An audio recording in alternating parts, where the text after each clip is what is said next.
Hello and welcome back to Dhanak post.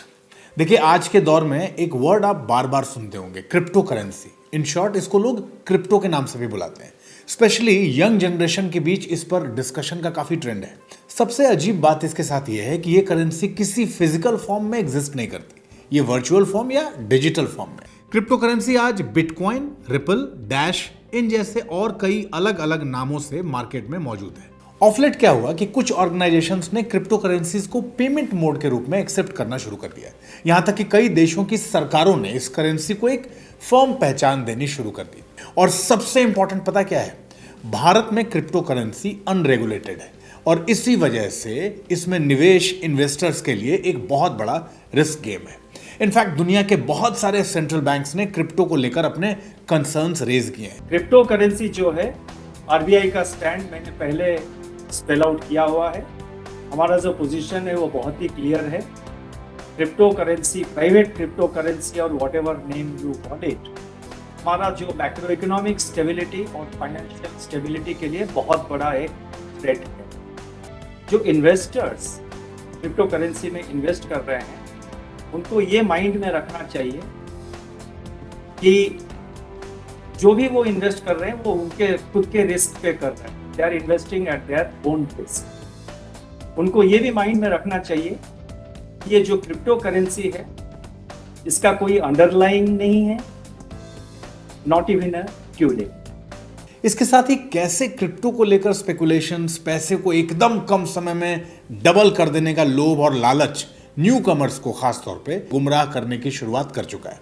अब देखिए ना, अमेरिका में क्रिप्टो एक्सचेंज FTX के फाउंडर सैम बैंकमैन पर आरोप है कि उन्होंने FTX ग्राहकों से $8 बिलियन की ठगी की। सैम बैंकमैन पिछले कई दशक में दुनिया की सबसे बड़ी वित्तीय धोखाधड़ी के किंगपिन्स में से एक हैं।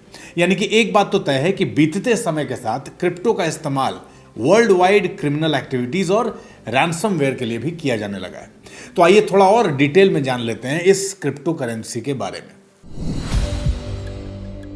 कोई भी इंडिविजुअल और कोई इंस्टीट्यूशन जैसे कोई company, Hindu, undivided family etcetera इसमें निवेश कर सकते हैं। इसमें मिनिमम इन्वेस्टमेंट की कोई डिफाइंड लिमिट नहीं है और मैक्सिमम आप कितना निवेश कर सकते हैं उसकी भी कोई लिमिट नहीं है। चूंकि क्रिप्टो करेंसी की वैल्यू, कीमत हर पल बदलती रहती है, तो इससे मिलने वाले रिटर्न का भी कोई डिफाइंड फिगर या स्ट्रक्चर नहीं है।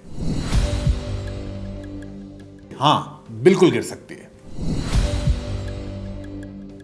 इसका कोई फिक्स्ड टेन्योर नहीं है और इसको क्रिप्टो प्लेटफॉर्म पर कभी भी बेचा जा सकता है। क्रिप्टो करेंसी से मिलने वाले गेन पर 30% का टैक्स देना होता है। किसी भी समझदार निवेशक को क्रिप्टो देखना भी नहीं चाहिए। क्रिप्टो के खरीदार को ये समझना चाहिए कि चाहे वो भारतीय हो या विदेशी हो, कि इसका कोई आधार नहीं है। क्रिप्टो का दाम बढ़ता या घटता इसलिए है क्योंकि लोग और ज़्यादा लोग लेना चाहते हैं किसी समय या नहीं लेना चाहते हैं। और अभी तक इसका उपयोग केवल फिरौती लेने के लिए, गैरकानूनी रेमिटेंस के लिए इसका इस्तेमाल होता है। केवल दाम बढ़ने की वजह से क्रिप्टो में हाथ न लगाएं। तो देखिए, क्रिप्टो करेंसी को लेके धीरेन्द्र सर भी साफ कह रहे हैं कि इस तरफ न ही जाएं तो बेहतर है।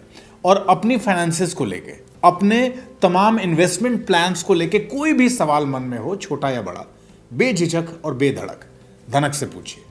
और अपने प्रश्नों के उत्तर के लिए धनक को आज ही और अभी सब्सक्राइब कर लीजिए।